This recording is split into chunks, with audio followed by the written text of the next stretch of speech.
Ceedee Lamb has two-word response to Troy Aikman's criticism.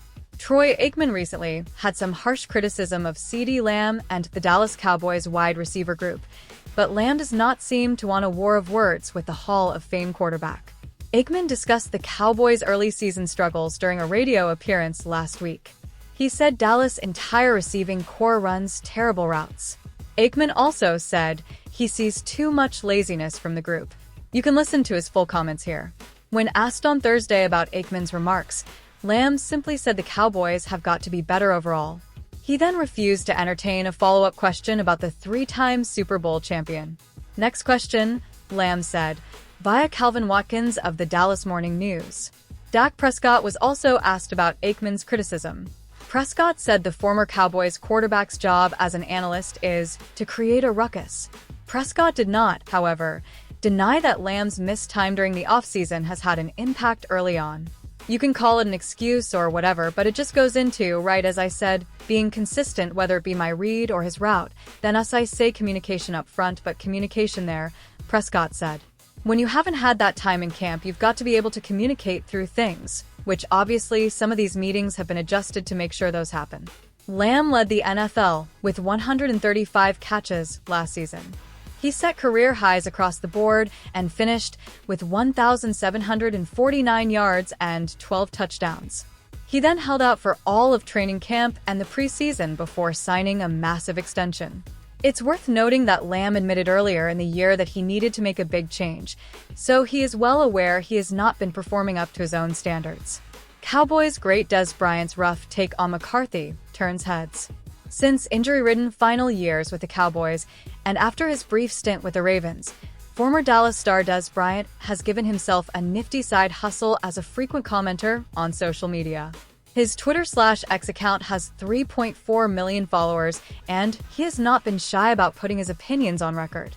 With the Cowboys mired in a puzzling 3-3 season, and with coach Mike McCarthy under fire from within, owner Jerry Jones criticized the team's offense this week, and it's McCarthy who calls the plays. Bryant stepped in with some pretty stone-cold thoughts.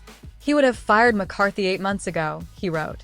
Should have kept Dan Quinn and made him the head coach, Bryant wrote.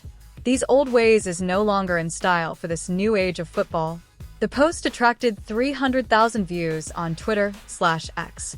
Bryant, of course, has 9 years of NFL experience behind him, as well as 3 Pro Bowl appearances.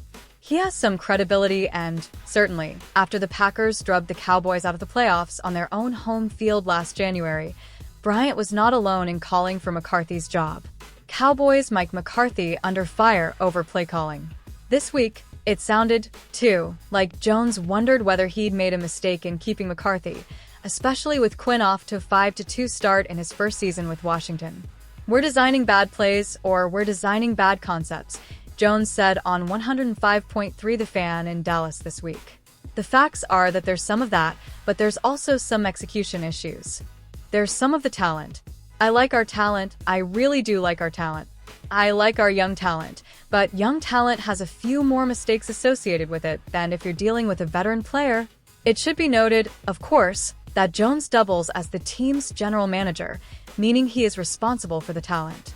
Perhaps it should come as little surprise that he is quickly selling out the play caller, with the team's talent coming firmly into question. It is also worth noting that the same bad plays that Jones is referencing were the plays that led the Cowboys to a league-best 509 points last season. The system is the same, as is the star quarterback, Dak Prescott, and receiver, Ceedee Lamb. But the talent evaluator allowed 2 of the team's top offensive linemen to leave, and replaced them with rookies. Oh, and the top running back was allowed to go, and was replaced with a relic from the scrap heap, Ezekiel Elliott. But hey, yes, the Cowboys' struggles must be the fault of the coach designing the bad plays. Cowboys reveal major new Dalvin Cook thoughts. The Dallas Cowboys showdown at San Francisco 49ers in their Week 8 clash at Levi Stadium is coming Sunday night. And also coming are the rumors about what America's team needs to do to fix the NFL's worst running game. With both sides of the ball needing urgent changes to spark a team that looked lost and beaten down against the Detroit Lions, the bye week is perhaps the right time to tweak the practice schedule, the offensive and defensive schemes, and also to consider different personnel. And on Friday, Coach Mike McCarthy just acknowledged that moving Dalvin Cook up from the practice squad is finally in play. That's definitely part of it, McCarthy said on the thought of changing personnel during the bye week.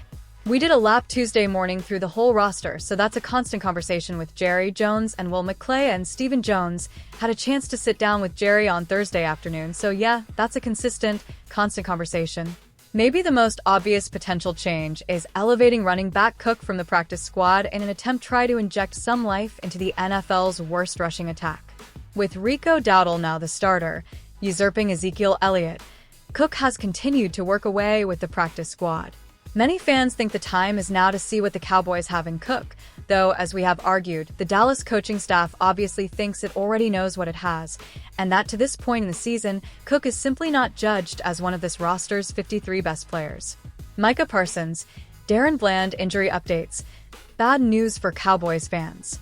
The Dallas Cowboys had their final week of practice in preparation for their primetime game against the San Francisco 49ers.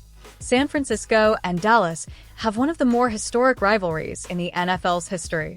However, as of late, the 49ers have had the Cowboys' number, beating them in their last 3 meetings, with the last being a 42-10 blowout last season. Although the 49ers are managing injuries and don't seem as dominant, it'll take a full team effort to beat San Francisco. Here is how the Cowboys are looking after their final injury report of the week. The Cowboys were hopeful that Micah Parsons could play this week after suffering a sprained ankle against the New York Giants in Week 5, but Parsons hasn't done enough to get healthy enough to play. Unfortunately, Parsons will not be available in this crucial game.